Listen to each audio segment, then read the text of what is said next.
Hi, my name is Dr. Nate Pennell. I'm a medical oncologist at the Cleveland Clinic Taussig Cancer Institute in Cleveland, Ohio. I run the Lung Cancer Medical Oncology program here.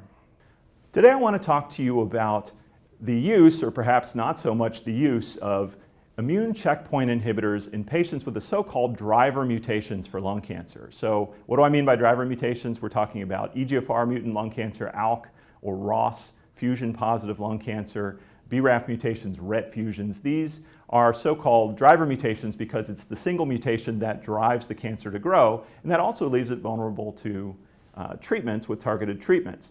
So the two major breakthroughs in the last decade for lung cancer have been identifying driver mutations and identifying targeted treatments to treat them, and also immune checkpoint inhibitors, or immunotherapy. These are really revolutionary drugs that, for many patients with not just lung cancer, but many types of cancer, have helped them live better and longer lives through triggering their immune system and actually allowing the immune system to go in and destroy the cancer, put it in remission, and sometimes this can last a long time.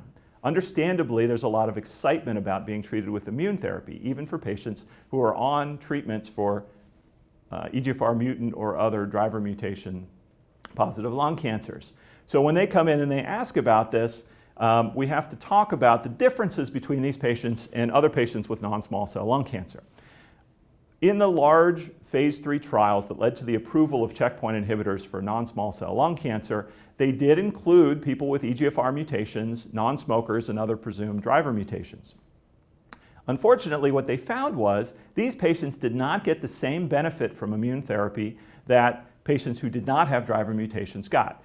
The thinking behind this is patients who smoked and the smoking led to their cancers have lots and lots of different mutations that lead the cancers to be very immunogenic. They look very abnormal to the immune system. And so the immune system is much more likely to be attempting to attack the cancer and thus respond to immune checkpoint inhibitors. The driver mutant cancers are much simpler cancers. They usually have one or only a few mutations that are causing them to grow, and therefore they don't really look all that abnormal to the immune system. So it doesn't mean that immune therapy can't work, but it tends to work at a much lower rate than for other types of lung cancer. So if you have an EGFR mutation, for example, or an ALK gene fusion, my recommendation is always target those mutations first with targeted therapies like Tarceva or Xalkori. Even when you progress, you can try next generation inhibitors. You really should exhaust your targeted therapies for these cancers before moving on to other treatments. The next best treatment is probably chemotherapy. Chemotherapy can work quite well for patients with EGFR mutations and ALK positive lung cancers.